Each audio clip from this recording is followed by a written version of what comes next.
House Budget Committee has now advanced President Trump's so-called big, beautiful budget bill after initial concerns from some conservative Republicans over spending cuts.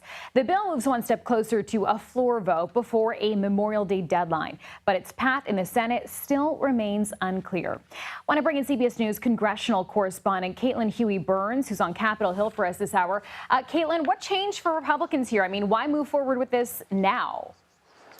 Yeah, Chanel, great to see you. Remember, last Friday, this bill didn't make it out of committee. You had 4 conservative lawmakers vote with Democrats to block it from advancing. They then reconvened last night, and it passed. But because it passed because those 4 conservative lawmakers voted present. And that signaled that, okay, they want the bill to move forward, but they do have some deep, deep reservations with it. Namely, they don't believe the spending cuts in this bill go far enough. But over the weekend, as they were meeting with Speaker Johnson and other Republican leaders, they did secure some concessions. One of them revolves around the sticking point involving Medicaid. In this bill, there's a new work requirement, but that wasn't set to phase in until 2029, after President Trump will have left office. Those hardliners wanted that to be phased in earlier, and they've gotten some commitments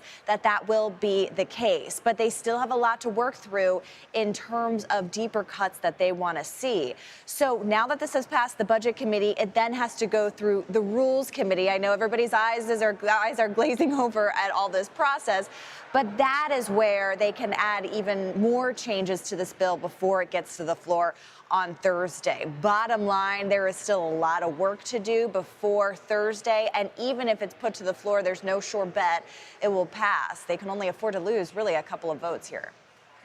And so I want to ask Caitlin about how the president may be playing a part in all this, because last week he said he doesn't want to see any grandstanders holding up this bill.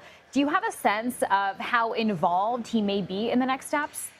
Yeah, we know that his team is very involved, and he is going to start applying the pressure because this contains his legislative agenda. He's been able to do so much, Chanel, as you know, through executive order. But in order to get these key items, these key campaign promises that he made, no taxes on tips or overtime pay, for example, making the Trump tax cuts that were passed during his first term permanent, and also funding for a lot of his priorities in terms of the military and immigration enforcement, that all has to be done through Congress. And so he needs this piece of legislation to enact his agenda. So he's going to be applying that political pressure. And he served before as kind of the chief, whip in this regard. But the question I have is what that political pressure can actually do. You have moderate Republicans who aren't as inclined to that, and also conservatives who haven't really, bowed to the president.